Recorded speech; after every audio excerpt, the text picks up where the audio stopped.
Hello everyone, once again welcome back. Today we are going to start benefits of international trade.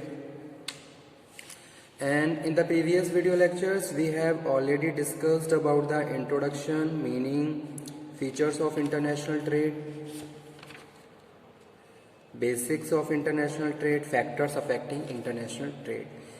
Okay, so these all topics we have already discussed. Today's session is based on benefits of international trade. So let's cover. Before starting this, I am again explaining what is the meaning of trading or international trade or foreign trade. Okay, many times this question has come as a foreign trade. What is foreign trade? Foreign trade or international trade, both of the terms are same. Okay, so what is trading? Buying and selling of commodity articles for a valuable consideration is a trading. It means कि भाई कोई भी चीज़ आप खरीद रहे हो और किसी भी चीज़ को आप बेच रहे हो, ठीक है, कोई भी कमोडिटी है, कोई आर्टिकल है, किसके लिए? वैल्यूएबल कंसिडरेशंस के लिए, तो वो क्या है? ट्रेड है, उसको हम ट्रेड बोलते हैं, ठीक है। जैसे कि कोई भी एक शॉपकीपर वो क्या कर रहा है, वो आपको कोई भी गुड्स बेच रहा है और उसके बिहाफ पे मनी रिसीव कर रहा है, दैट इज अ ट्रेड, ठीक है। जो कि क्या है, जो भी मनी रिसीव कर रहा है वो मनी की जो वैल्यू है किसकी? गुड्स की।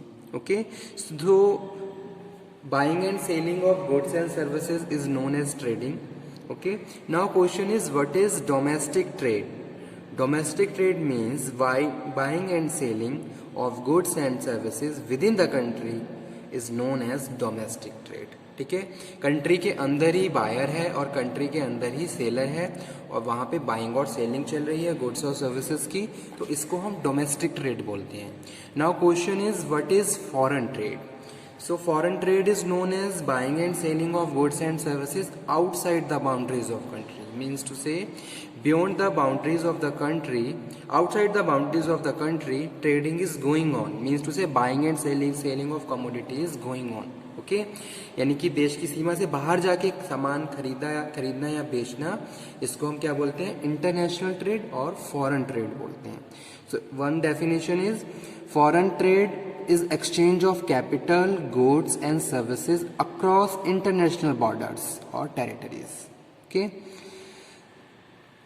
International trade consist of transaction between resident और डिफरेंट कंट्रीज। दो कंट्री का आपस के बीच कोई जो भी बिजनेस चल रहा है उसको हम इंटरनेशनल ट्रेड बोलते हैं। जैसे कि एग्जांपल यहाँ पे मैं कोट करता हूँ, अगर हम बात करें ब्रास सिटी की, तो ब्रास सिटी से बहुत सारा ब्रास एक्सपोर्ट किया जाता है फॉरेन कंट्रीज को, यानी कि एज अ रॉ मटेरियल को वो कन्वर्ट करते हैं फिनिश गुड्स में, और फिनिश गुड्स को फिर उसके बाद जो फॉरेन कंट्रीज हैं, जो फॉरेन बायर्स हैं, उनके ऑर्डर के हिसाब से उनको भेजा जाता है। तो इसको हम क्या बोल रहे हैं? इंटरनेशनल ट्रेड बोल रहे हैं।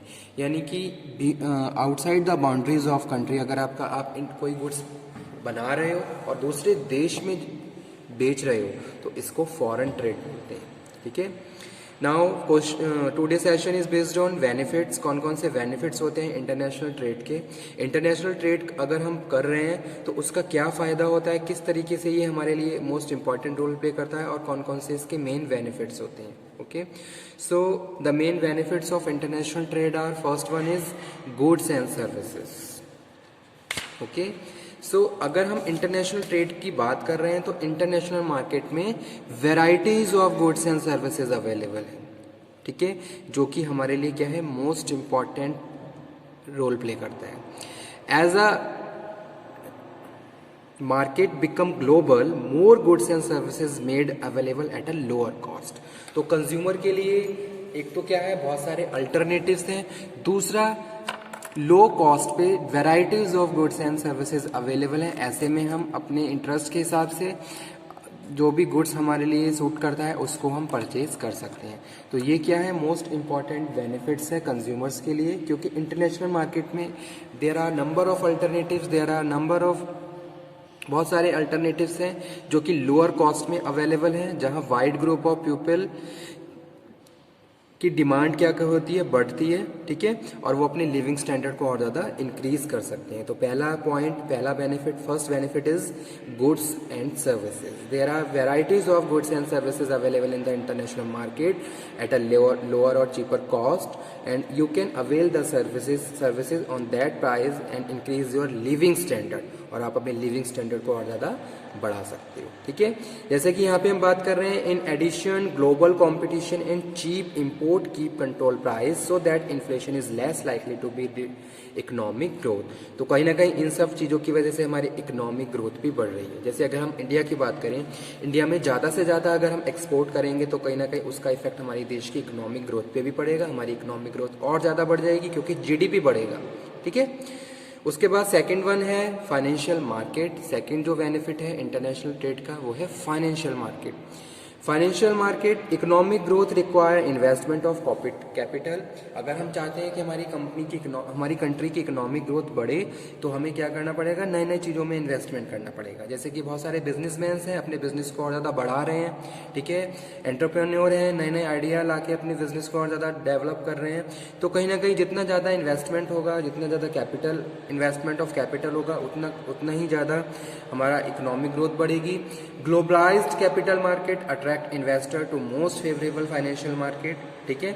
अगर हम ग्लोबल कैपिटल मार्केट की बात करें तो यहाँ पे क्या है, इन्वेस्टर को अट्रैक्ट करते हैं ताकि हमारा जो फाइनेंशियल मार्केट है वो भी और ज़्यादा एक्सपेंड हो, ठीक है, और हमारी इकोनॉमी और ज़्यादा बढ़े। जैसे कि इंडिया में बहुत सारे मर्चेंडाइजर होते हैं, ठीक है, मर्चेंडाइजर्स जो फॉरेन बायर्स होते हैं उनको अट्रैक्ट करते हैं, ठीक है, और वहाँ से ऑर्डर प्लेस करवाते हैं। तो ये क्या है, अपने आप में मोस्ट इंपॉर्टेंट रोल प्ले करता है, जिससे हमारी फाइनेंशियल मार्केट भी और ज़्यादा डेवलप होगी और ज़्यादा एक्सपेंड होगी, ठीक है।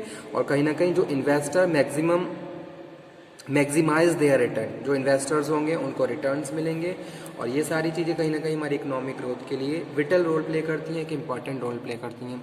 उसके बाद नेक्स्ट जो पॉइंट है स्टूडेंट वो है कल्चर, ठीक है। अगर इंटरनेशनल ट्रेड की बात कर रहे हैं तो कहीं ना कहीं हम कल्चर्स को शेयर कर रहे हैं आपस में, एक कॉमन कल्चर्स प्रमोट कर रहे हैं, ठीक है। Globalization unite people around the world by promoting a common culture and frame reference. The more people of the disparities culture are able to learn about each other, ठीक है। जैसे कि अगर हम बात करें दो कंट्रीज की तो दोनों का अपना अलग अलग कल्चर है, लेकिन अगर वो इंटरनेशनल बिजनेस के थ्रू एक दूसरे में इन्वॉल्व हैं, एक दूसरे के साथ कनेक्ट हैं, तो कहीं ना कहीं वो आपस में क्या कर रहे हैं, एक दूसरे के कल्चर्स को से भी अवेयर हो रहे हैं, ठीक है, और एक कॉमन कल्चर्स को प्रमोट कर रहे हैं ताकि वो अपनी बिजनेस ट्रांजैक्शन को प्रॉपरली प्रोसीड कर सकें। तो कहीं ना कहीं कल्चरल फैक्टर्स भी क्या कर रहे हैं, एज अ बेनिफिट यहाँ पे रोल प्ले कर रहे हैं कि भी दो कंट्रीज आपस में मिलके कोई ट्रेडिंग कर रही हैं और कहीं ना कहीं कल्चर को शेयर कर रही हैं, ठीक है। और one country is able to understand the culture of other country by their day to day transactions, ठीक है, क्योंकि कम्युनिकेशन रिक्वायर्ड, बिना कम्युनिकेशन के कोई भी बिजनेस प्रोसीड नहीं हो सकता है। अगर हम कम्युनिकेशन करेंगे तो कहीं ना कहीं वहाँ के कल्चर, वैल्यू, बिलीव्स, बहुत सारी चीज़ों से अंडरस्टैंड करेंगे, ठीक है। उसके बाद नेक्स्ट पॉइंट है government. By connecting people to outside world, globalization break down isolations. Advocates claim that instant people-to-people communication spread democracy and lead the fall of the dictatorships.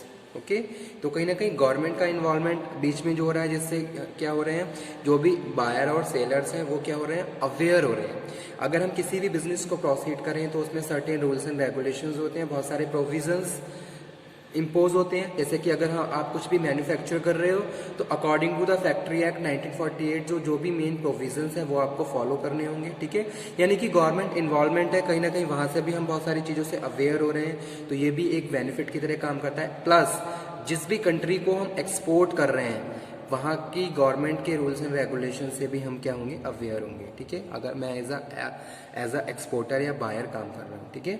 उसके बाद नेक्स्ट है free flow of technology.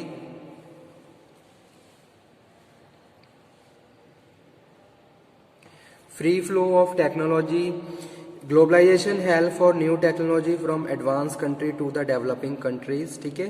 Technology को हम आपस में share कर पा रहे हैं। अगर इंटरनेशनल बिजनेस की बात करें, अगर इंडिया की बात करें तो इंडिया ने भी क्या कर रहा है, just because of the benefit of the international business, other country की जो टेक्नोलॉजी है उसको शेयर किया है, उसको अडॉप्ट किया है, उसको प्रमोट किया है।